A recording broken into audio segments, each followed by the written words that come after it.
Dhuna në familje vijon të jetë një shqetësim serioz në juglindjet e Shqipërisë, ku vetëm gjatë muajve të parë të këtij viti janë regjistruar mbi 30 raste, bëjnë me di burimet zyrtare pranë drejtorisë vendore të policisë në qarkun e Korçës.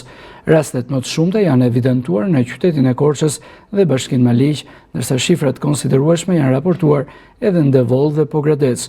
Ajo që shqetëson më shumë të autoritetet është rritja e dhunës në moshat e rritura, veçanërisht në çiftet bashkëshortore, ku incidentet po bëhen gjithnjë më të shpeshta dhe më të rënda.